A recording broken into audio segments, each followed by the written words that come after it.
Do you think that to maintain your identity, to maintain the entire character of your nation, do you think that that is that you need for that to survive a geographical piece of land? Um, our end game is not seeing Afrikaners surviving as a cultural community anywhere else in the world. If we want to survive as a culture, as a people, it can only be done in the southern tip of Africa. No. And our end game is to say what is needed for us to survive as a cultural community. My guest is the CEO of AfriForum, Kali Kriel. Kali needs no real introduction to South Africans. He's one of the country's most recognizable and often controversial public figures and a long-standing advocate for minority rights, particularly within the Afrikaner community. It's a pleasure for me to have you back, Kali, after quite a long time. Yes, thank you so much, Johan. It's great speaking to you, and I'm glad to also have your audience listening to a few things, what we are keeping ourselves busy with here on the southern tip of Africa. Yeah, just one private question. You've been quite busy. I've read somewhere, I guess I saw it on Facebook. Your son, CM, got married about a month Yes, or so ago or something like that. Congratulations. no, thank you. It shows that one is getting older. Yeah, And of yeah. course, That's- then I've got a daughter that's also now out of my pocket, as I can say. She's a medical doctor. So I still have two daughters at university, Yeah, yeah. which I still have to pay a lot of money for. But it's all a privilege to have children. Yeah, yeah. I was going to start by asking you, are you hoping to become a grandfather? I guess the question should now be, are you already a grandfather or are you hoping to be a No, grandfather soon? no, I'm not one yet. But I know my place, you know. In the modern age, it's not it's not a father's task Yeah, to yeah, try and motivate the children. They will, of course, choose it in their own time. But yeah. I'm happy for whenever it happens. Great, fantastic. Well, two short questions, kind of to open this discussion. First question, and I'm asking it specifically based here from Amsterdam. How is South Africa today? Sketch to me the mood, the feeling, the Mm. character. I would use the word the anxiety as well, Yeah, because that's yeah. what we experience from this end. How's it Mm. going in South Africa, and in particular, how's the Afrikaner doing?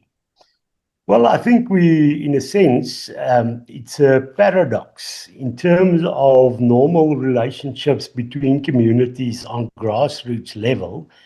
It is going well. I think that has been our saving grace over many decades when there's a lot of political turbulence. On grassroots level, people respect one another, there's mutual recognition and respect.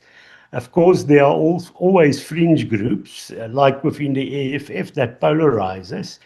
But on grassroots level, from AfriForum side, for instance, we have gone into agreements with numerous traditional communities like the Barlong Seleka, the Amabele community, and a number of others, where there's an agreement of recognition, and then we have joint agricultural projects.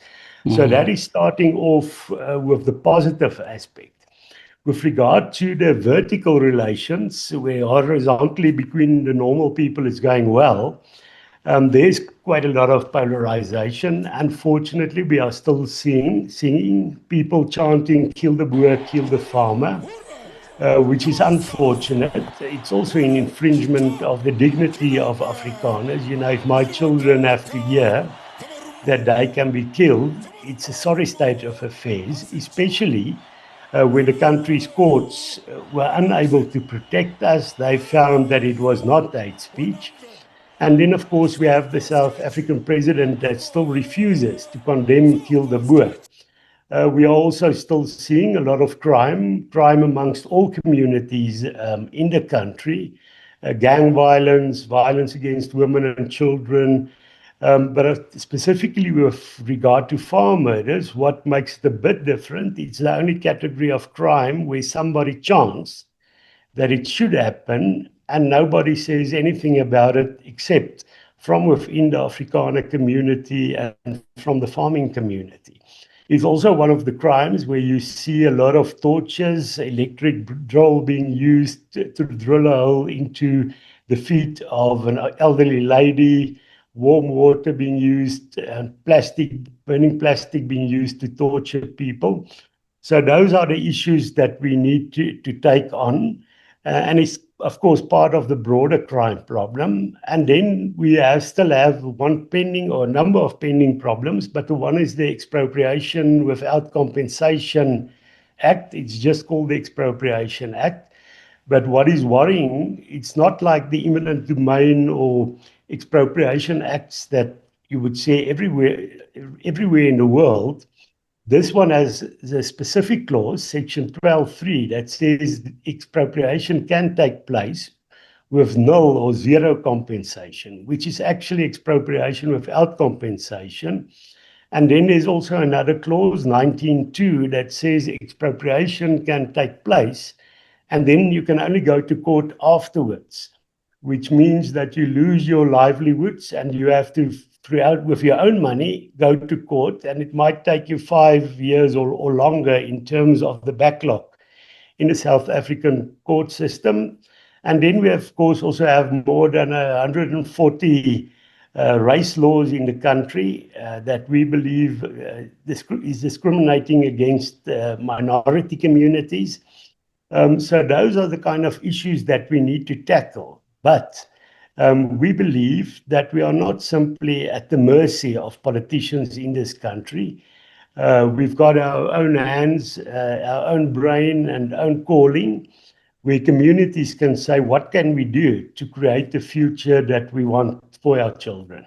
We started this conversation, Kali, by talking about the fact that your son just recently got married, that there will be grandchildren, hopefully, in the future. And there's nothing more great and more beautiful and more glorious.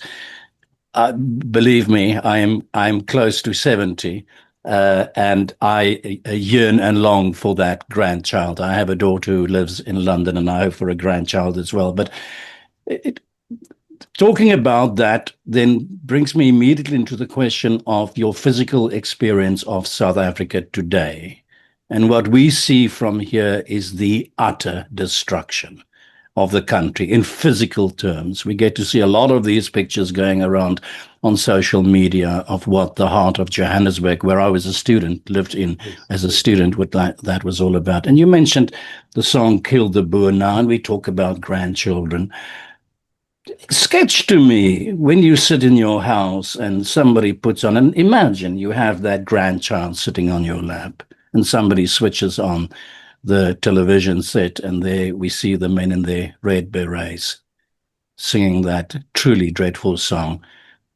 What's your impulse, your instinct as the would-be grandfather to close the ears of this little child? Is that part of your day-to-day existence? Yes, of course. It is hurtful to a lot of people in the country, but we can react in one of two ways.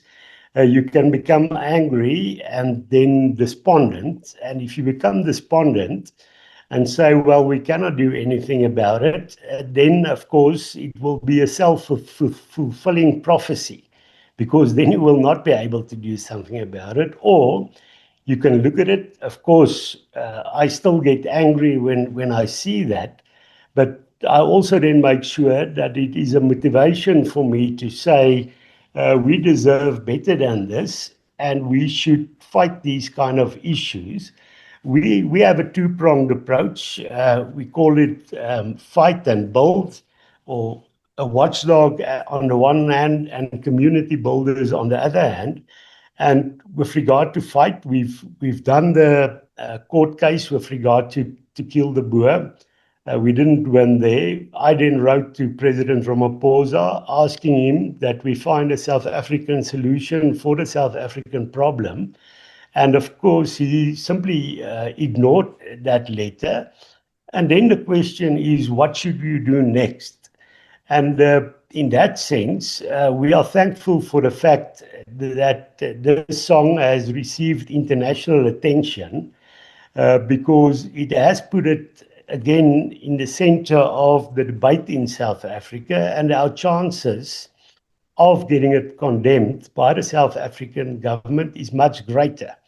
And why do we have to do this? When Winston Churchill was asked why did he know what was Hitler's plans and that Hitler was not appeasable as his predecessor Chamberlain thought was possible, he said, I read what Hitler wrote and I believed him.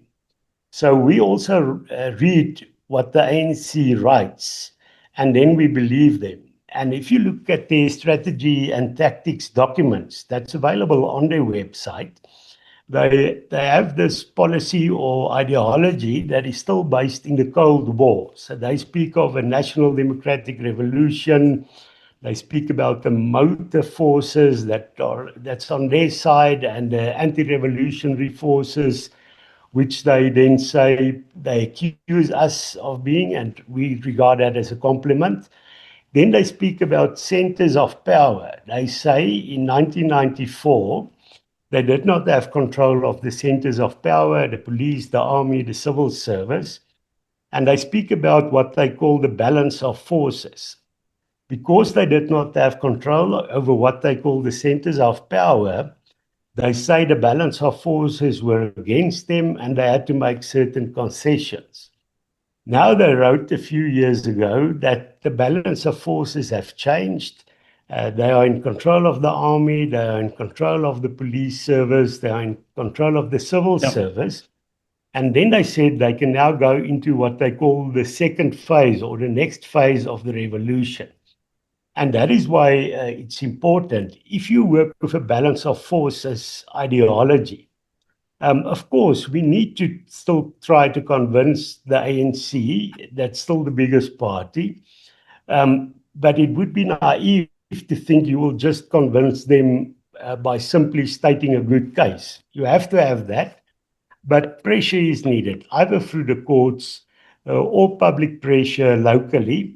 And if that does not work, international pressure is needed. Of course, that is a controversial issue, but in terms of certain issues like expropriation without compensation, like Kill the Boer, we owe it to this country to get the pressure that is needed. Some people call us disloyal to the country, while in fact, it is the total opposite. If you want to save South Africa from becoming a Zimbabwe or a Venezuela, and you are fighting to preserve the country because it's in the interest of all the people, that is an act of loyalty. So we are being subjected to criticism from the political elite in the country. But of course, what we are doing, we believe is necessary, specifically with what you mentioned.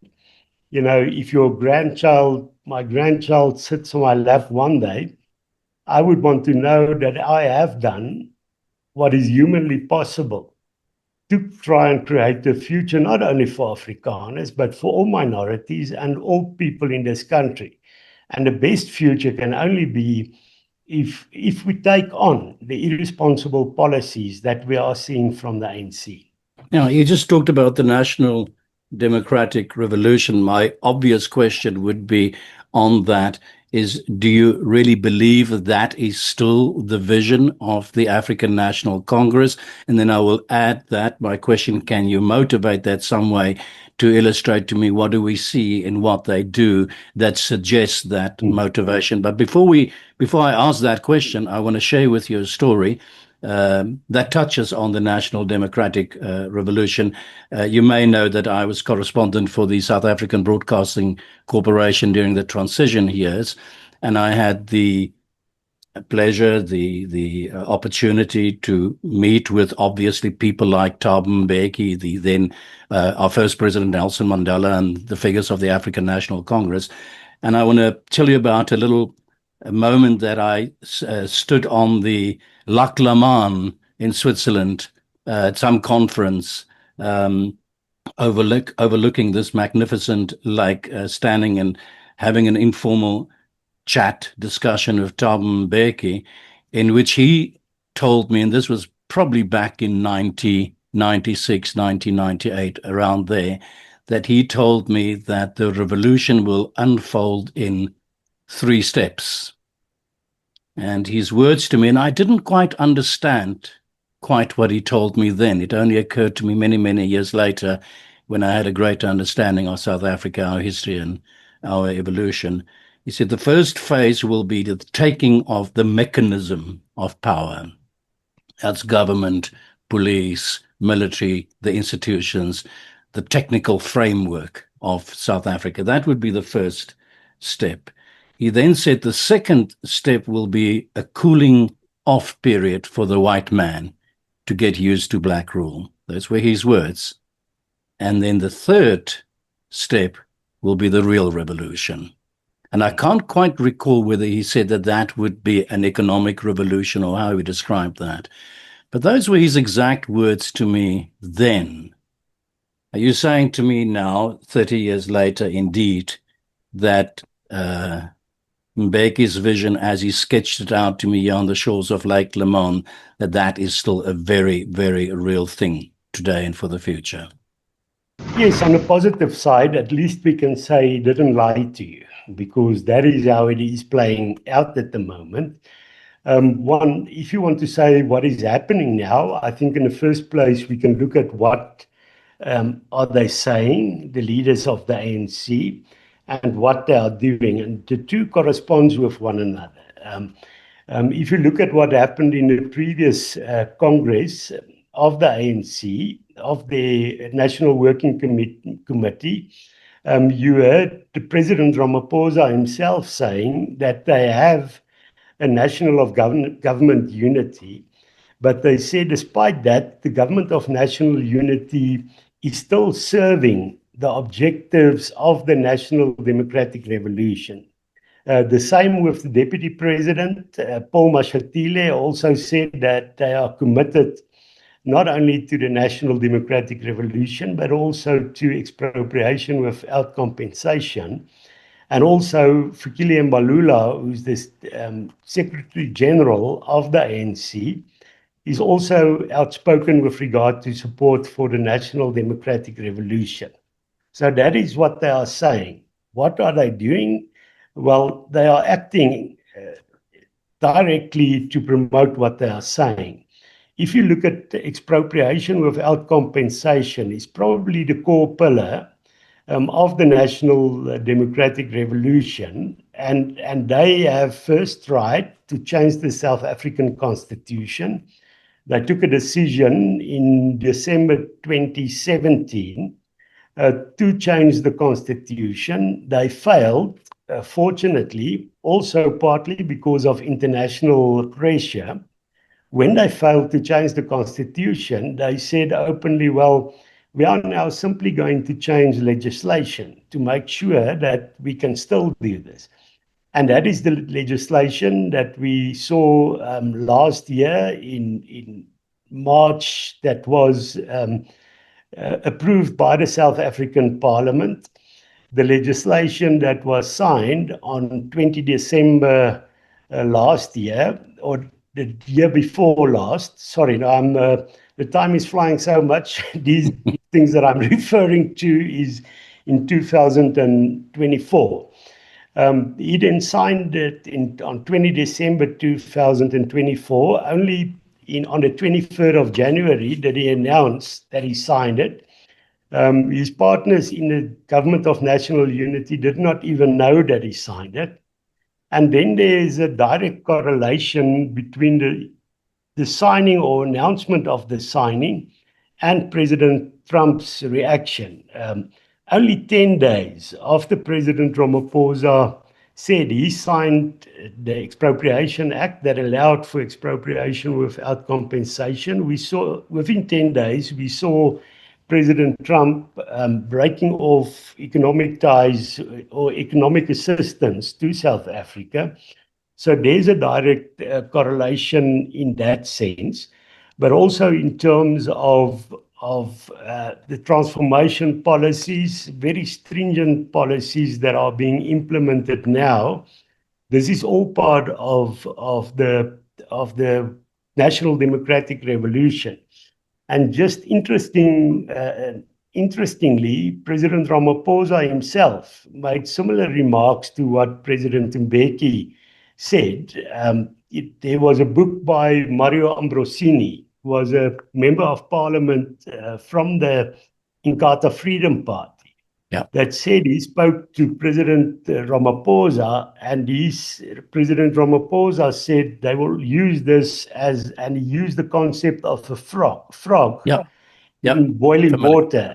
And he said he will make the water hotter and rise the temperature, and then the frog will become used to that. So it was the same kind of strategy.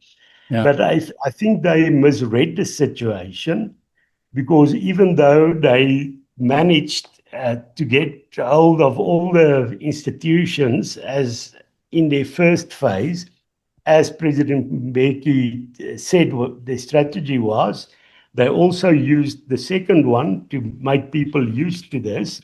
But of course, the third phase of that, they underestimated the reaction that there would be, not only from civil society groups in South Africa, but also internationally. You know, people, when you speak about President Trump, many people have a lot of things to say about him. He's very vocal in terms of his pressure. But what people should realize is that other countries in the world also have the same reservations. They are not outspoken.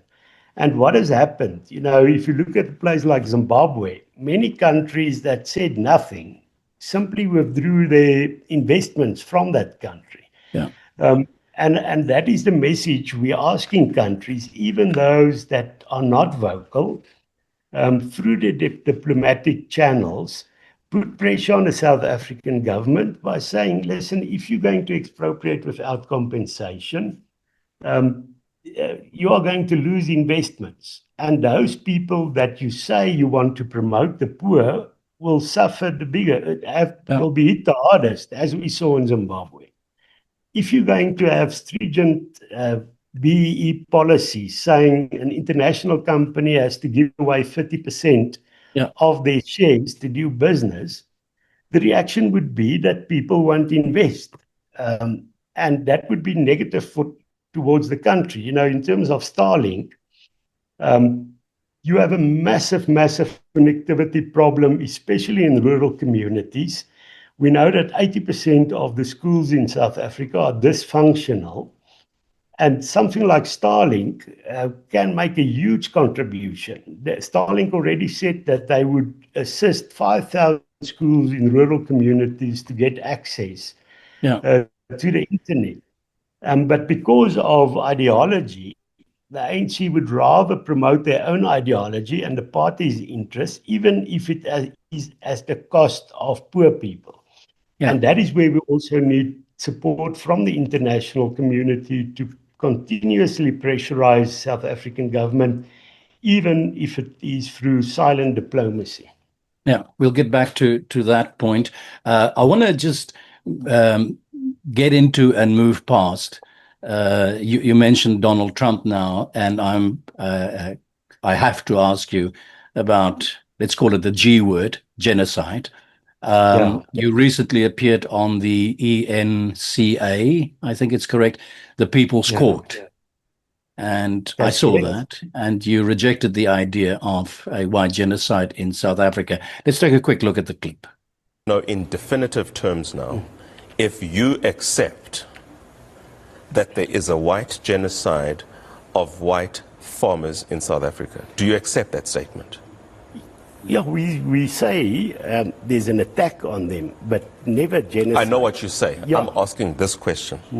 Do you accept what Trump has said and that has peddled in America, that there is a white genocide of white farmers in South Africa? Do you accept that statement, or do you reject that statement? One can't be ambivalent about this, right? No. So where do you sit on that? No, we disagree, and we continue to say what our statement is. So I can quote you by saying, Kali Kriel rejects that statement by Donald Trump. No, we disagree. What we should not do is, the problem South Africa has is because we we don't look at our own interest. We should not have friends or enemies. AfriForum does not have friends or enemies.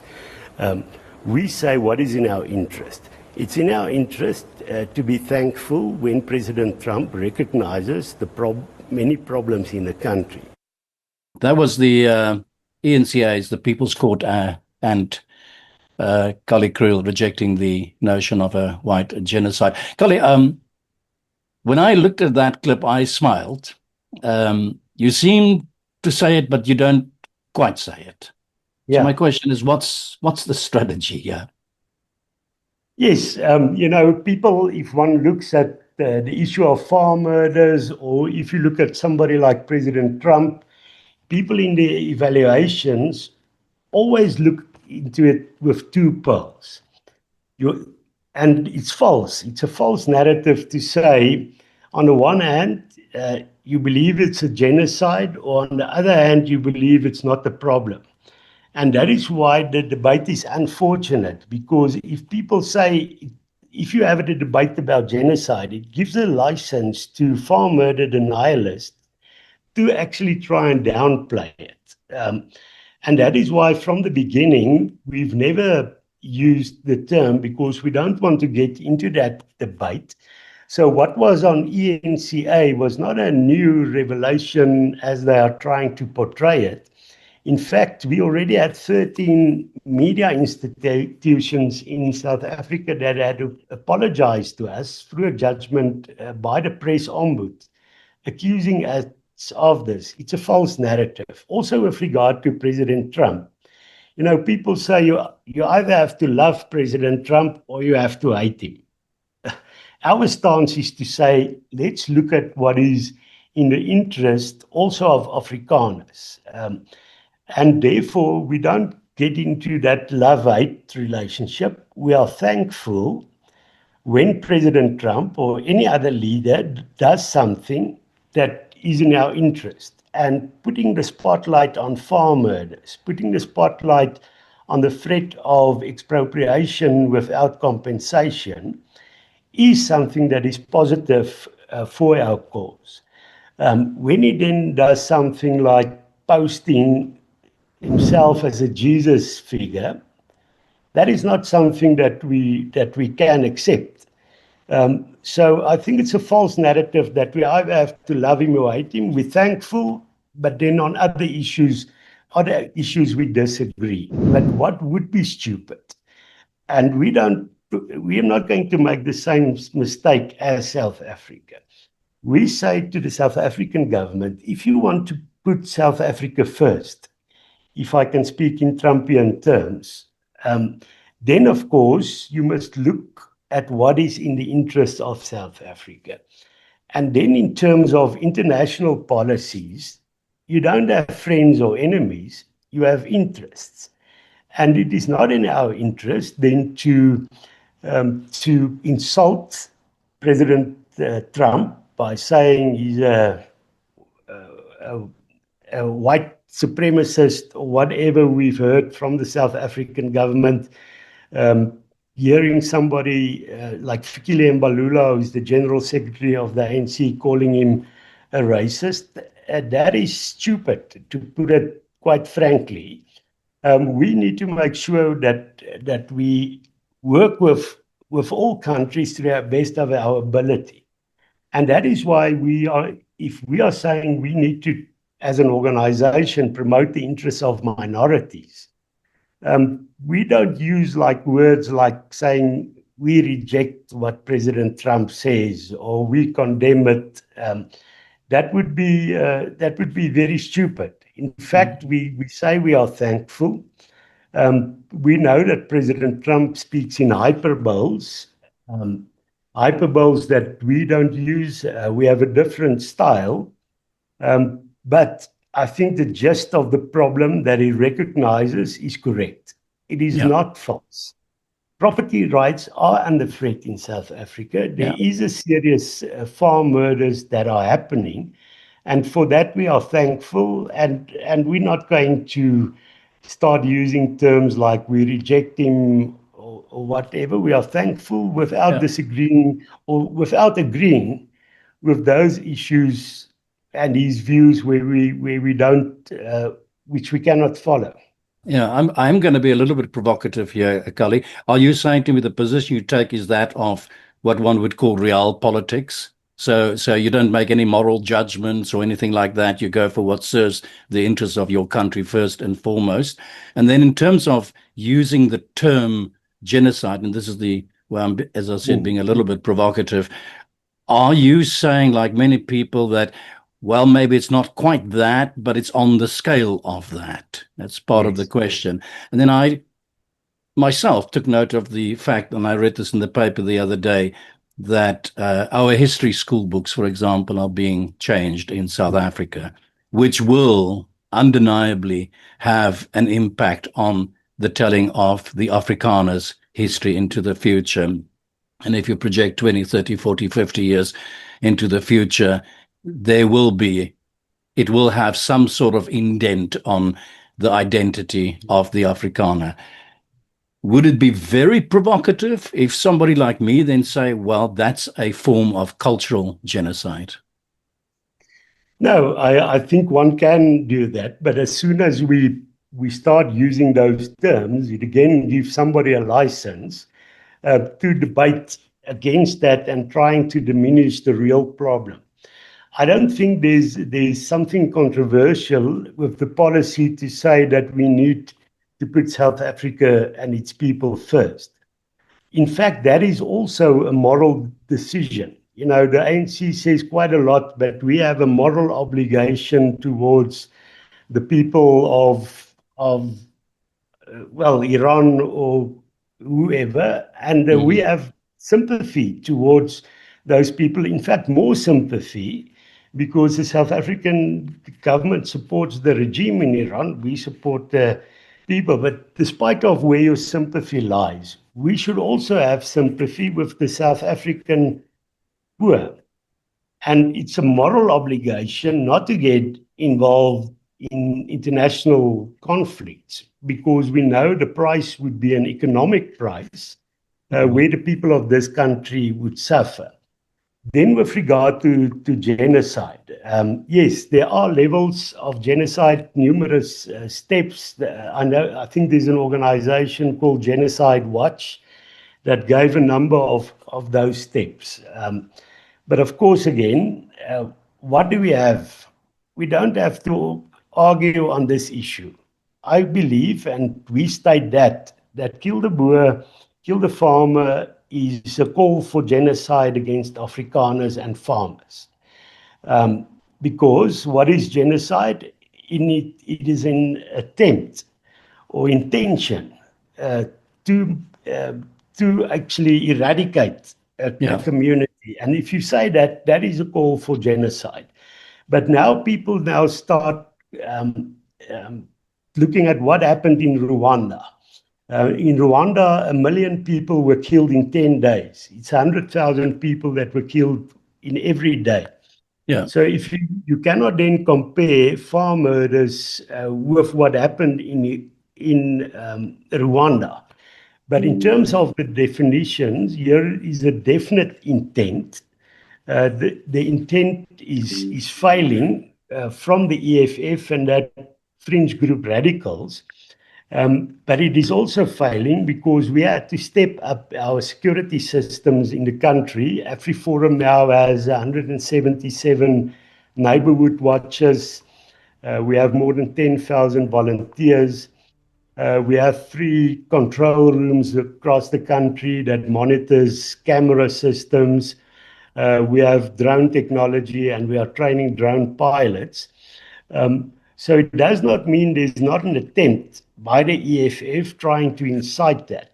But to get involved in terminology debates only diminishes the real problem. It's tortures, people are really being killed. It's a category of crime that the government refuses to make a priority crime. Priority crime in this country does not mean it's more important than other crimes. It simply says there needs to be a specific strategy. And we have those crimes already. Gang violence, violence against women and children, all of them are priority crime. Even rhino poaching is classified as a priority crime in the country. So those are the issues that we are pushing for. In terms of culture, yes, I think there's a serious attack on the survival of cultural communities, specifically focused on Afrikaners. And I can hear people from the left that are listening here would say that is an exaggeration. But the fact is, if you're going to look worldwide, even in Europe, communities have the right to mother tongue education. Because if you take away that right to mother tongue education, you are threatening the cultural survival of that specific community. And that is what we have seen now with the Bela Act that was also signed at the end of 2024, that targets specifically the Afrikaans schools. So we believe that is an attack on our cultural survival. And then, of course, the strong words that can be used to describe it is, of course, not inappropriate. Rolf Meyer, been Yes. appointed, but not yet taken up his post in Washington. I picked up on social media that you are particularly unhappy about Yes. his appointment. What, my question, bothers you most about soon-to-be Ambassador Rolf Meyer? Well, I think the process at the moment is going quite well. Let me say there is negotiations going on between the South African government as well as the US. And because the US also believes that there should be a solution, also an agreement with us in terms of the issues that we've raised, I think we've made quite a lot of progress in terms of these negotiations.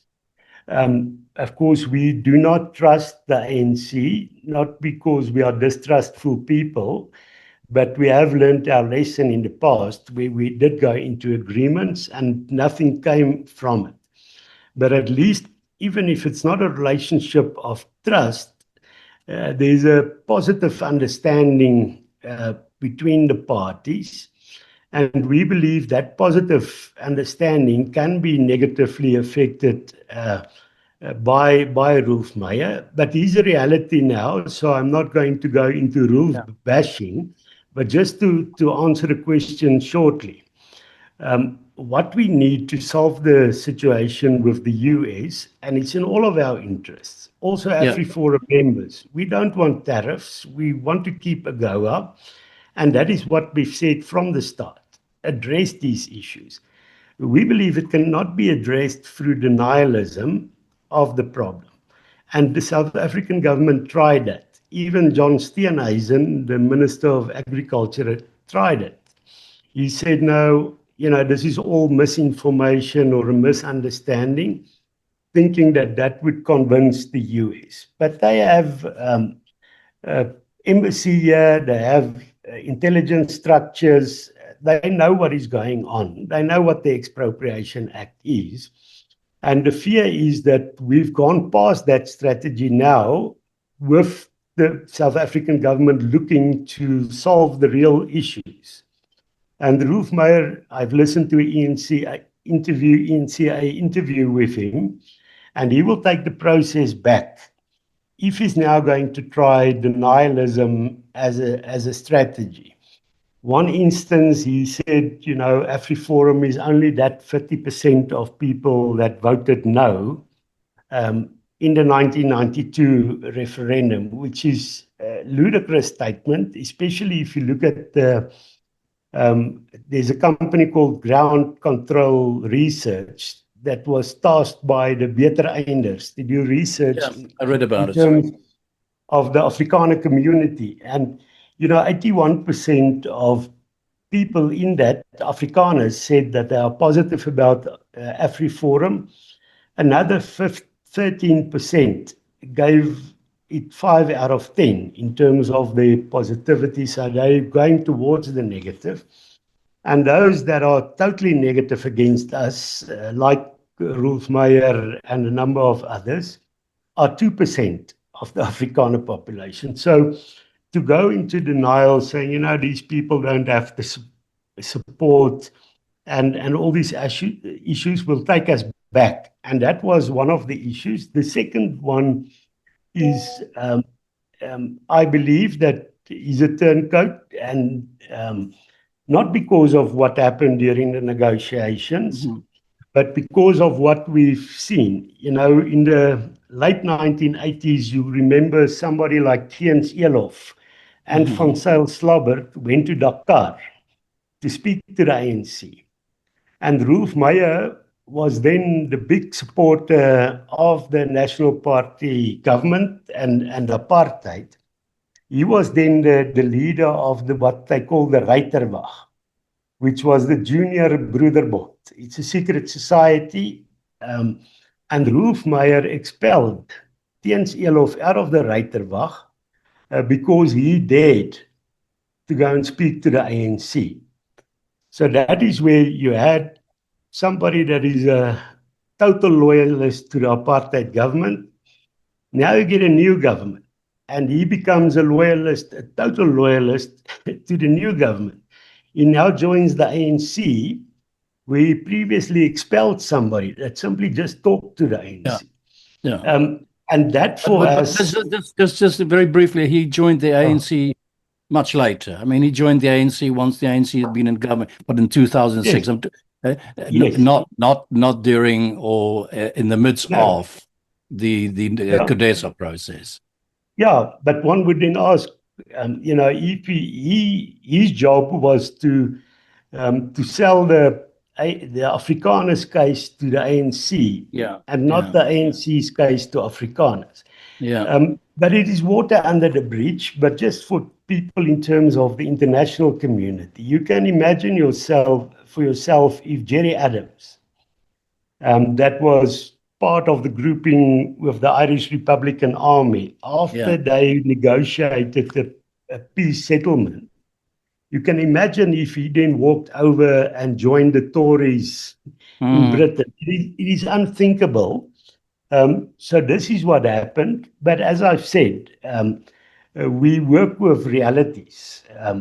So we cannot now say from AfriForum side, because this happened, we now have to break off all talks. We have simply stated what we believe the negative aspects of this is, but we will now work with realities, because I think it's a much bigger issue at hand than Rolf Meyer. I get that. It's an economic issue of the country, and we will play a constructive role. And there is a solution coming. I'm confident of that. And we will make sure that we do all we can to get such a solution. Just two short questions, because it's nice to provoke. You have to admit that it is pretty smart of Ramaphosa, that it's a good move, seen from the viewpoint of Cyril Ramaphosa. That's A.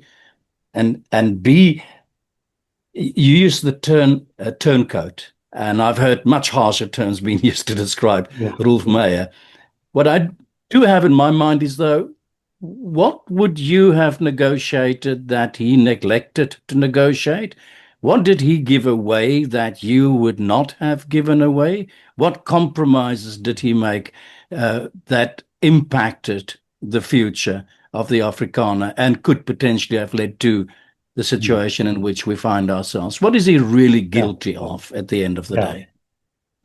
Now, let me just also, it's good that you asked that question, because many people think this is a gripe because of what happened within the negotiations. What AfriForum, and we are thankful for that, is for the first time in decades, we were able to bring together Afrikaners from different political persuasions. And that is hard for those people that know the Afrikaner community. You had what we call the NATSAP fights previously. Then you had the Conservative Party, National Party fights. And today we were at the point where people that vote for different political parties, the Freedom Front, the DA, the ACDP, work together to improve communities through neighborhood watches and all those kind of things. Amongst our membership base, the majority of people would have also voted yes, because the yes vote got a two-thirds majority. So the gripe of the organization is not that, the yes or the no vote. It is, as you've mentioned, but that is not the reason why we are not confident about the Rolf Meyer, if I can put it lightly. But if we look back, the biggest problem we have in the country at the moment is centralism. And if we can say, how can we solve this situation in the country? We believe it's federalism. Because if you have a centralized government and there is corruption and there is incompetence, it filters down to grassroots level. But if at least you have a federal system where everything is not in the hands of a central government, you can have a functioning society. For instance, policing is in a dismal state. But if you devolve policing powers, for instance, to the Western Cape, they will be able to tackle the crime problem much more effectively. If much earlier there was a devolution of power in terms of electricity, we would not have seen this harsh power cuts that we've seen over the last few years in the country. So we believe that is what should have been negotiated. But of course, it's also what if. That doesn't help anybody. We are now in 2026. What should we do now? And we believe, even though the political dispensation is centralized, we can, through our own actions, say communities, we don't need permission from a central government to look after our own safety within the framework of the law. If the community does not have power over safety, they can form a neighborhood watch. If the centralized power puts pressure on Afrikaans so that we don't have an Afrikaans university, then we need to build our own Afrikaans university. And that is the case, and that is actually the broad strategy of the Solidarity movement, to say we cannot change what happened in terms of the dispensation we got, but we can, de facto, create certain realities where communities are not placed at the mercy of a centralist government.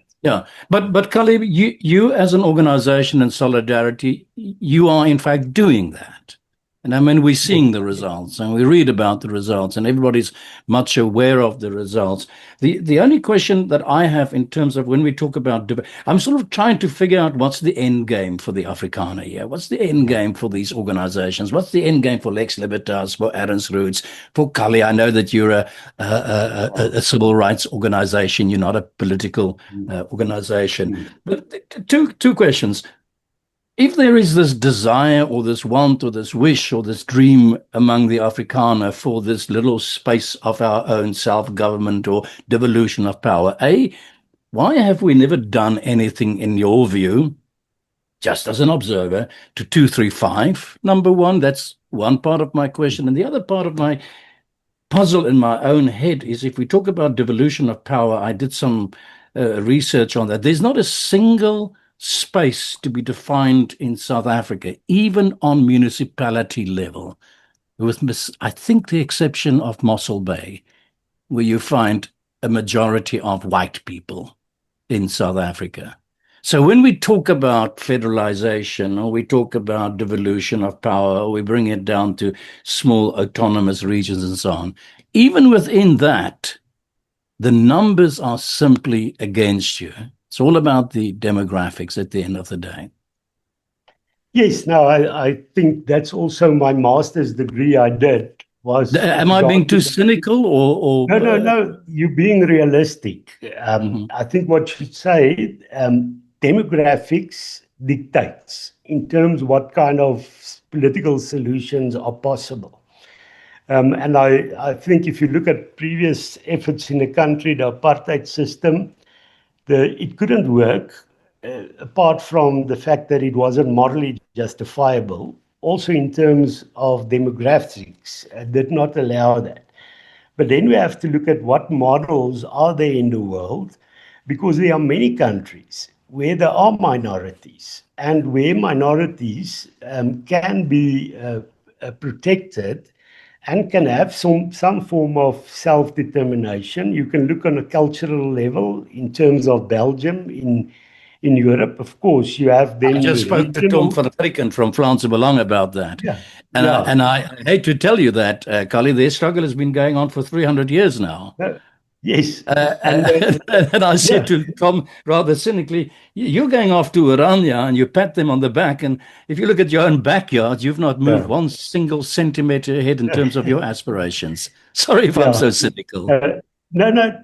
I think there's also a book, The End Game, and there's no thing such as the end game, Yeah, because there can never be some final victory. What we are yeah, all busy with in history, it's not ending. You can simply make your contribution in terms of your life.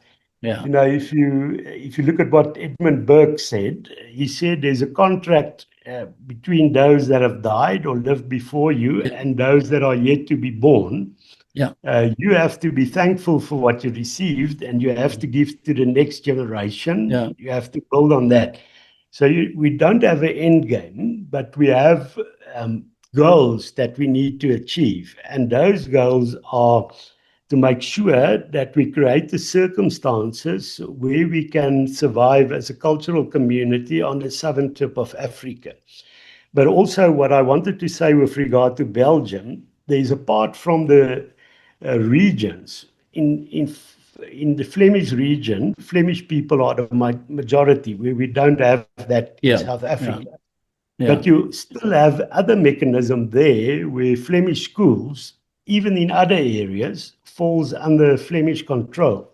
So you can have a situation where Afrikaans education, where Afrikaans speaking people can have a bigger say in yeah, that. yeah, Actually, the school governing bodies was a good form, a good example of cultural devolution of power, because you had parents in a community being able to take decisions on the language policy of the school.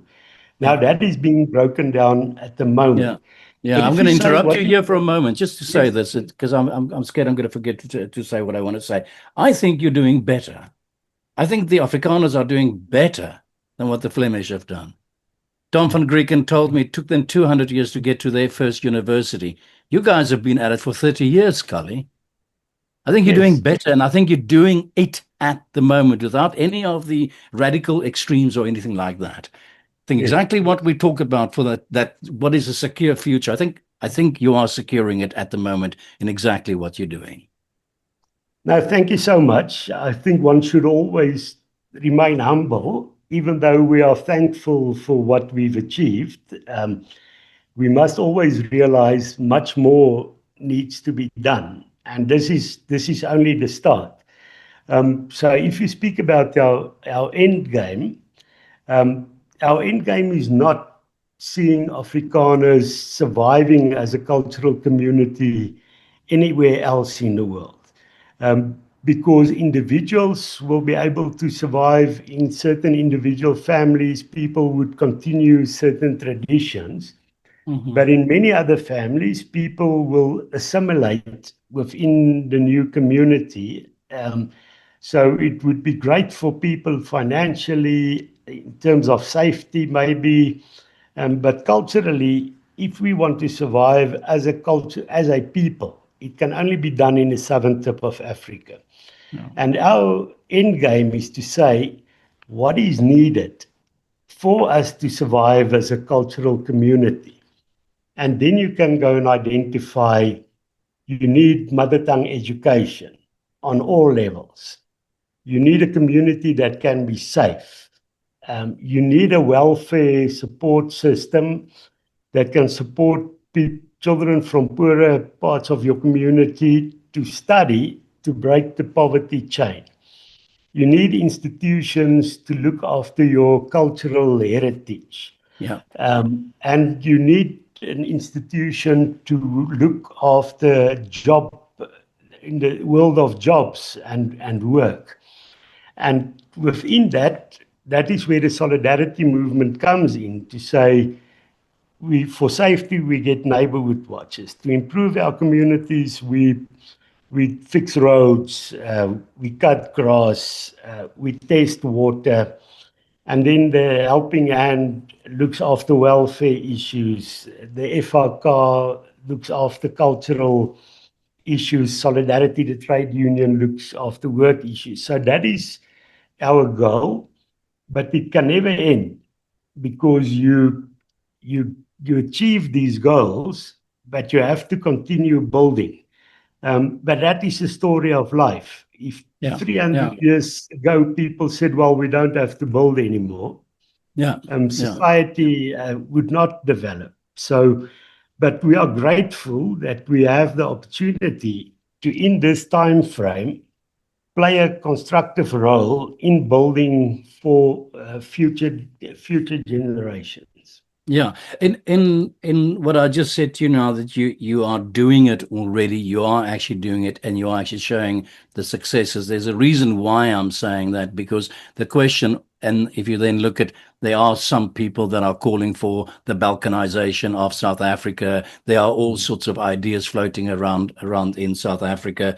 Aaron said that he's created Lex Libertas to go and study and see what can be done. My answer to that is, well, we've been at that studying and seeing for at least 30 plus years now. And as I just said, I'm repeating myself here, is you actually doing it. The question attached to this is, do you think for at least some people, or for the, and I don't always, it's always this question of how many Afrikaners will support this, or what percentage of the Afrikaner wants this or that.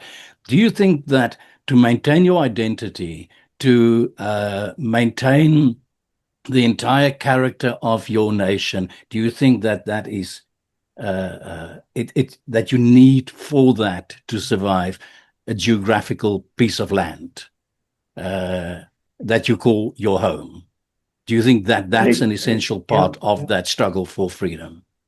Well, it depends on the system within which you work. Let's look, for instance, at a place like South Tyrol in Italy. There was a huge drive for people to get South Tyrol as an independent country from Italy.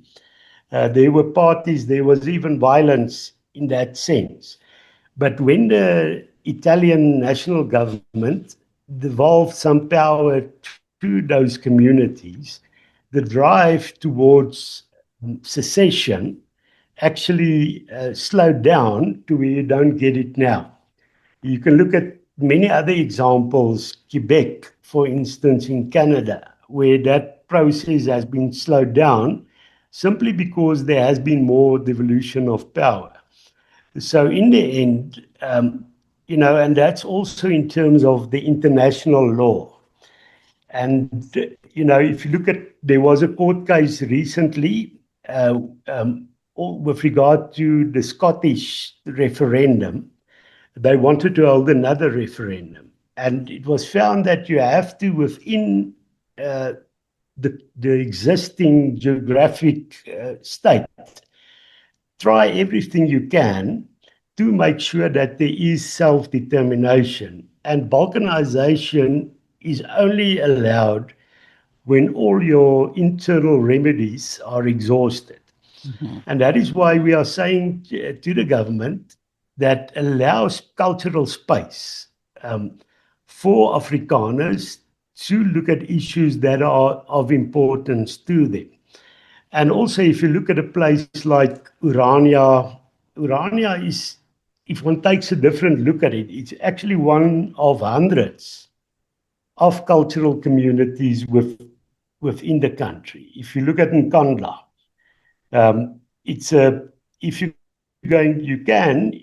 you're going to be mischievous, to say this is a blacks only enclave in KwaZulu-Natal, or you can say it's a Zulu cultural community. So we are not against cultural communities and cultural suburbs that we are seeing. You have many suburbs that are predominantly Afrikaans. In Johannesburg, you get suburbs or one suburb that is predominantly Jewish. So if you're going to allow for that, the drive towards balkanization would not be necessary. And I think for the best way to get unity in this country is to look at the principle of unity in diversity.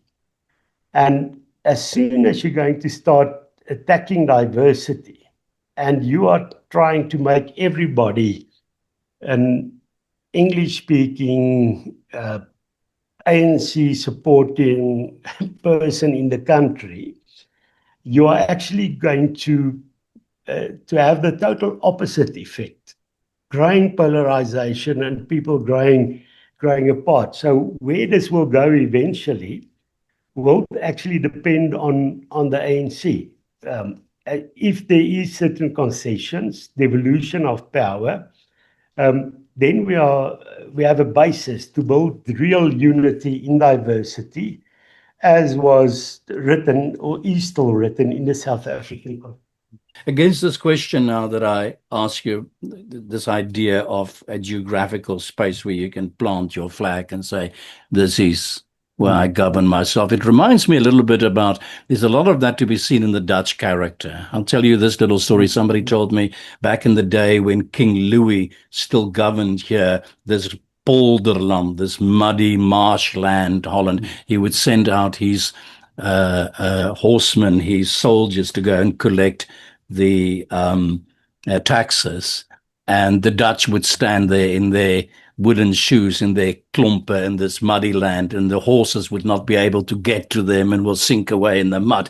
And the Dutch will just stand there and say, come and get your money, with literally a finger up to there's a lot of that characteristic that I do see in us as a people, that we do it our way, and you're not gonna get us to change our minds on that. But apart from the idea of that piece of land, the question I have in my mind here is identify for me, and then we'll get to the answer that I think we're going to get to.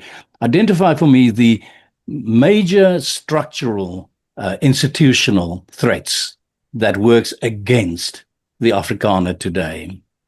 And then we can talk about how do we dismantle that? And then the ultimate question would be, if we can dismantle these major structural laws that are working against us, will there be a kind of a collective sigh of release within the Afrikaner spirit and said, you know what, we're okay, we can live in this multicultural world?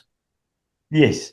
I just still want to say something on the previous question. I think in terms of a geographical solution is actually the final or the best solution if you're not going to come right in terms of the other solutions.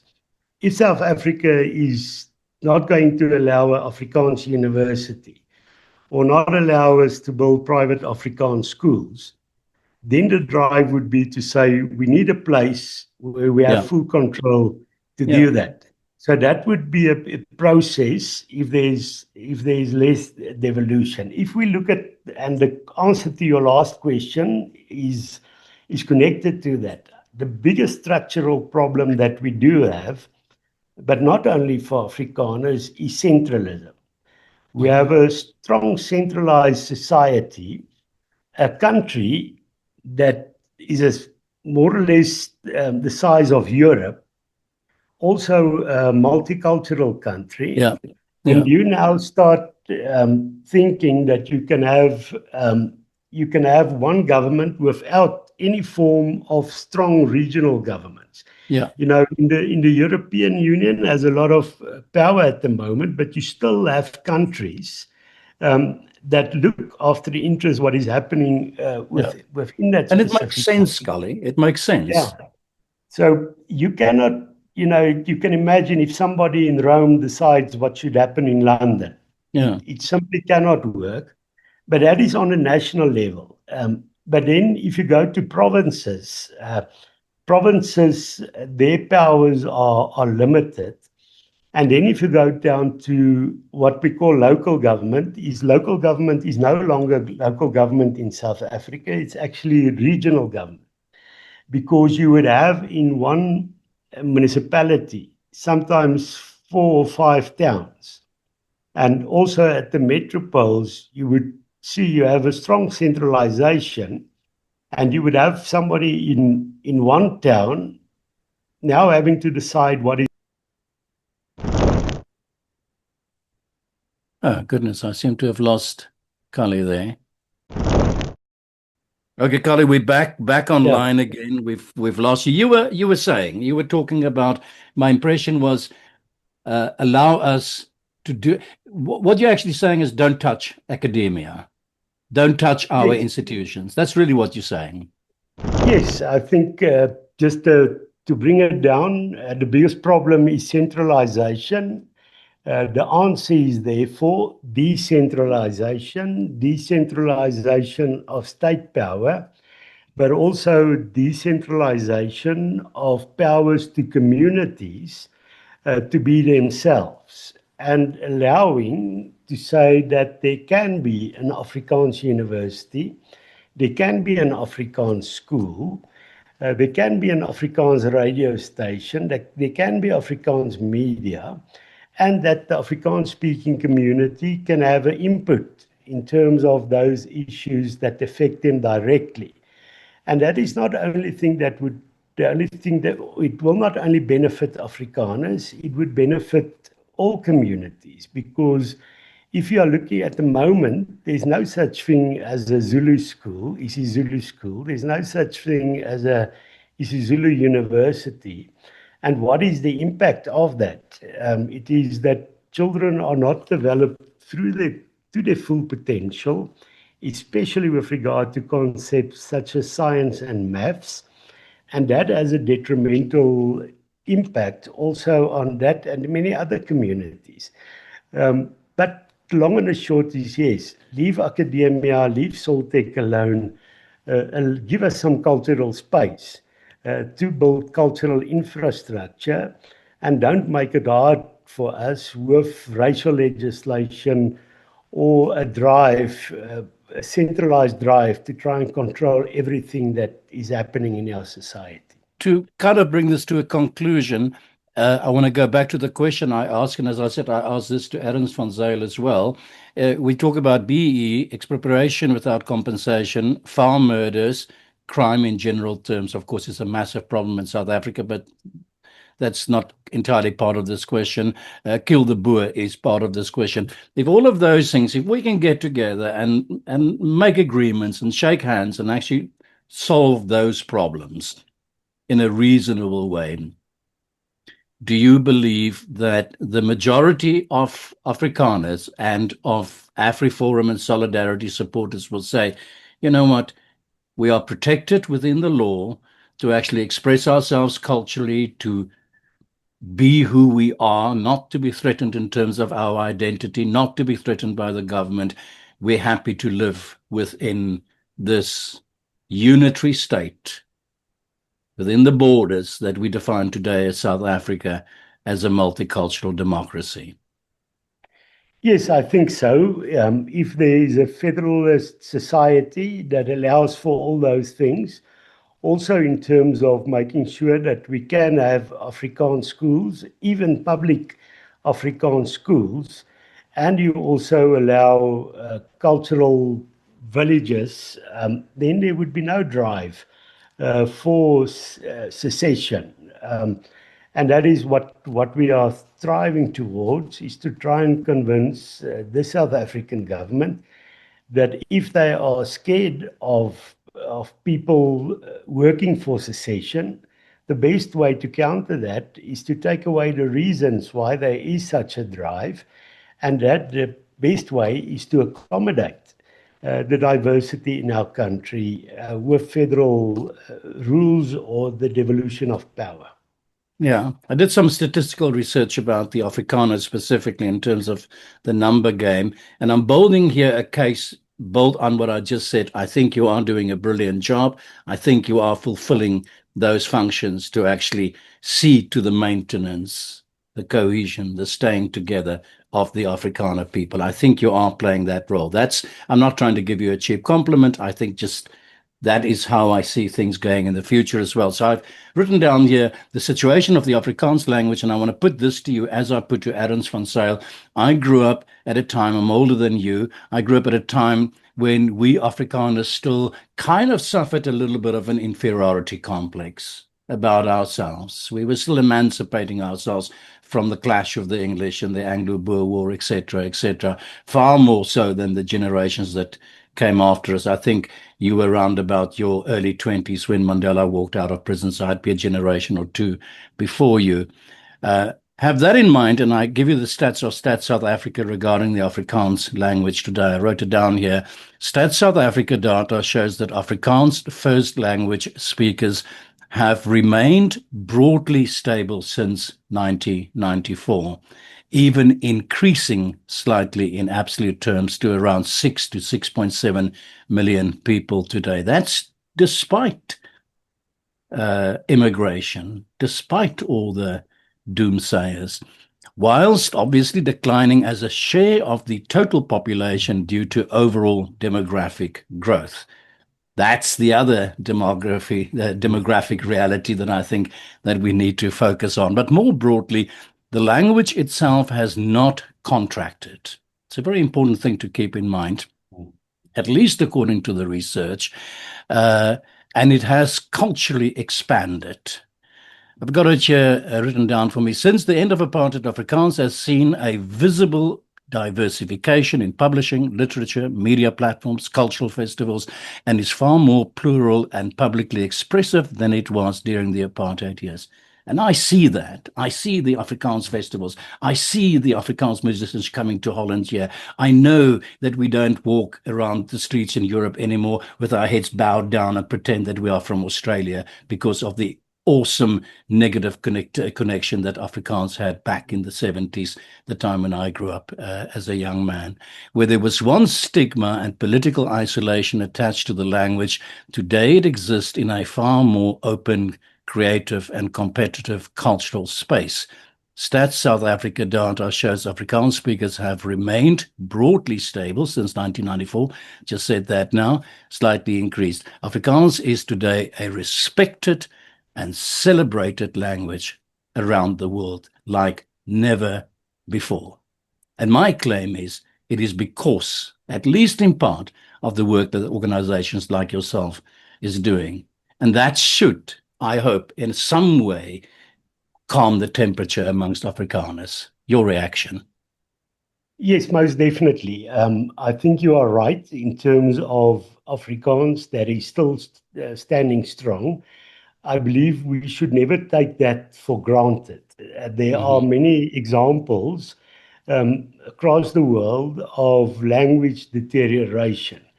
And I think we need to make sure that we build on the momentum. What is of huge importance is that we still continue to have Afrikaans schools, because the thriving we are seeing today still builds on the momentum of young people still being able to be fully Afrikaans. Of course, they speak much better English than I do. It doesn't mean if you're in an Afrikaans school nowadays, you won't be able to speak English, and that would build the momentum. And that is why we have a focus now in AfriForum, in terms of AfriForum TV, on Afrikaans children's programs. Because if young children can see we can get entertainment in Afrikaans, if they see they can go to school in Afrikaans, then it builds that momentum that when you have the arts festivals or you have Afrikaans books, you make sure that there is a market for that. So I look forward to the future. I think we have a bright future as long as we don't take that for granted.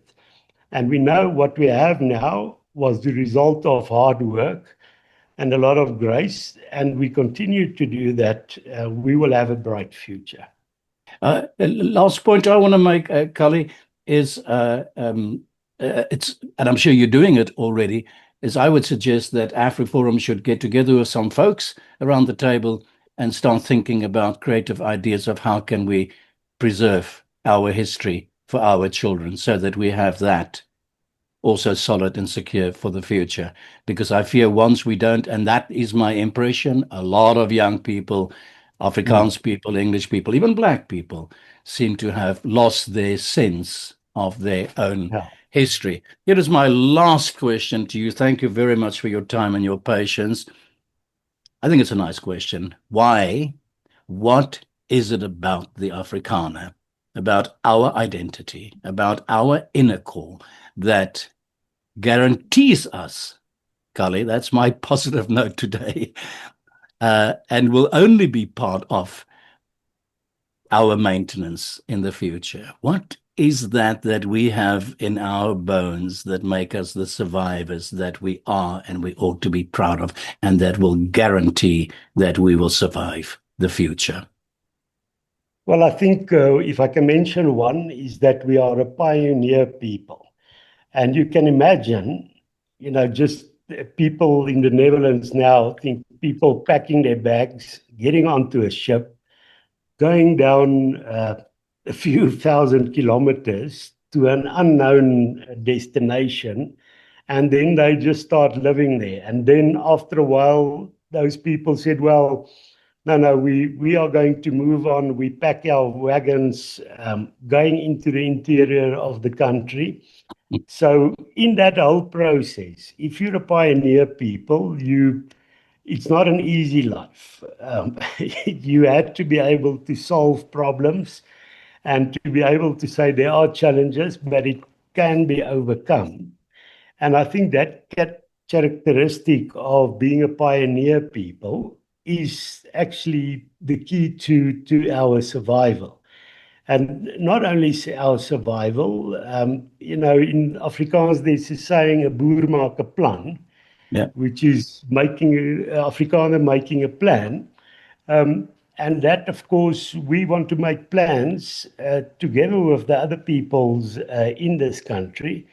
And we can do it best if we can be ourselves with self-confidence, not being scapegoated. And then we can work together for the common interest also of everybody.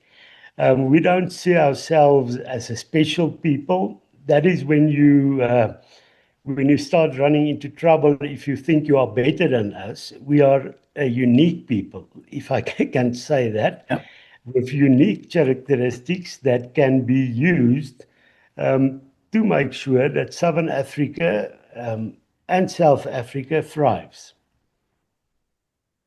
Kali, I want to end with this, saying to you, I sat here last night in my house and I was thinking about this discussion with you today, and I thought I want to tell you and I want to tell our viewers why I think sometimes it's important to leave the country, South Africa, and to kind of look at it from afar to understand and appreciate it even more profoundly, and to understand when I say to you, when I say that we are our roots, we are where we come from, and a part of that is to be found here in Amsterdam. And did you know that Amsterdam, this beautiful, beautiful city, is built on 11 to 12 million wooden piles to hold it steady? That's an incredible feat. That's the ingenuity of the Dutch. That's who we are. That's 'n boer maak 'n plan. Yeah. So with that, I want to say thank you very much, Kali Kriel from AfriForum, for this discussion. I thoroughly enjoyed it. I hope we're going to talk soon in the future again. Thank you so much, Johan. It was great speaking to you.